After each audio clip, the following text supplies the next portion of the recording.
Hanimbag nga aldaw! Hi guys! So for today's video, ito naman yung part 2 sa pagpunta namin sa Baguio. 7 AM na nga nung nagising kami kaso late na nga rin kaming gumayak. 9 AM na nga rin nung nakaalis kami sa transient na pinag-stayan namin kagabi. Sa pagpasyahan nga namin, nakukunin na namin lahat ng gamit namin at iiwan na lang namin doon sa may Paratasi Station.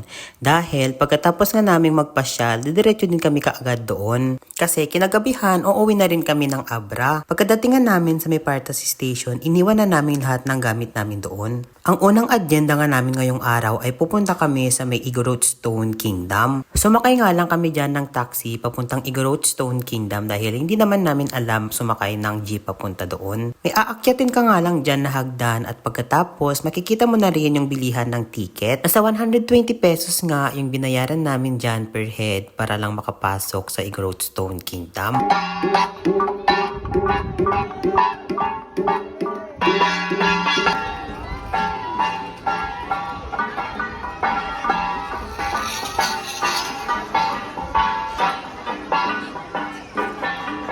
Bago nga kayo pumunta dito, make sure na kumain na kayo at may dala kayong tubig dahil literal na mapapagod kayo akyat baba dito sa may Igorot Stone Kingdom. Hindi nga namin naikot ang buong Igorot Stone Kingdom dahil pumunta kami dyan na walang kain at wala pang dalang tubig. Pagkababa nga namin dyan sa may Igorot Stone Kingdom, bumili na kami agad ng tubig na mainom dahil uhaw na kami. Ang next nga na pupuntahan namin ngayon ay sa may Mirador Heritage. Pagkadating nga namin dito sa may Mirador Heritage, kumuha na rin kami agad ng ticket para makapagpasyal na kami. At dahil nga malawak ang Mirador Heritage, hindi na nga rin namin pinasyal lahat ng papasyalan dito. At dahil nga hindi kami sure kung saan kami pupunta at meron na nga rin kaming map pero naliyaw pa din kami. Kakalanggayan na gito'y kami aton. Makapabanog. Kaya, naman. Nag-shortcut na nga kami dyan pero nagkandaligaw-ligaw pa din kami. In-enjoy na nga muna namin dyan ng view at nag-picture-picture na din kami at pagkatapos bumaba naman kami agad. Pagkababa nga namin dyan, pumunta na rin kami agad sa entrance para sana maghintay ng taxi.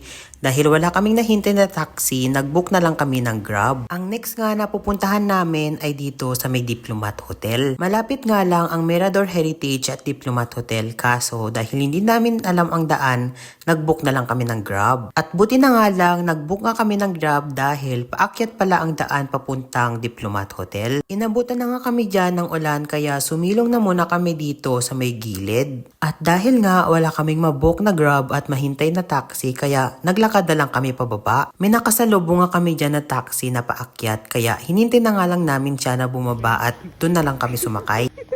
Ay, kaslagi ko napayawag na ni Giant. Hindi pa yun ni Adam. When Adams, si Adams. So, guys, may new attraction. Adams.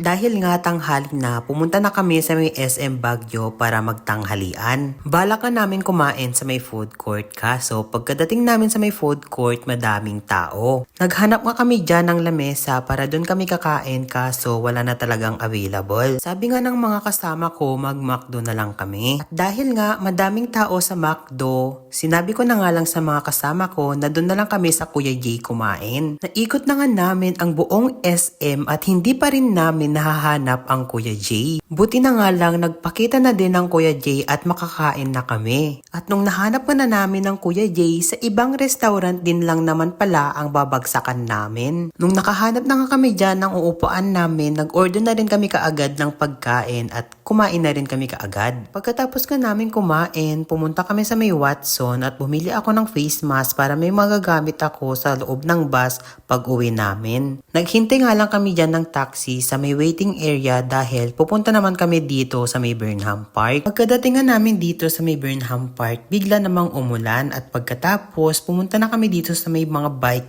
at nagrenta na rin kami. If I'm not mistaken, nasa 150 yung bike na binayaran namin at tatlo na nga kami doon pero good for 4 yung binayaran namin. Okay na nga rin yung binayaran namin dahil nag-enjoy naman ako kasi hindi ako yung nagpadjak sa bike. Ang next at last nga na pupuntahan namin ay sa may Baguio Cathedral. Central. At habang nasa daan nga kami, inabutan na kami dyan ng malakas na ulan. Pagkatapos ko nga na nagpicture-picture, pumunta na rin kami agad sa may Partas Bus Station. Malakas pa nga rin ang ulan pagkadating namin dito at bumili na rin kami kaagad ng pasalubong. Nagpalit nga lang kami dyan ng damit dahil basang-basa na kami. Halos puno na nga rin yung upuan ng Partas papuntang Abra kaya napag-isipan namin na hintayin na lang namin yung next na bus. Dahil nga 6 PM pa yung susunod na biyahe sa Partas kaya eto dito na lang kami sa may Mitchakoy sumakay pa uwing Abra. Halos 6 hours nga yung biyahe namin at nakarating na rin kami dito sa Abra.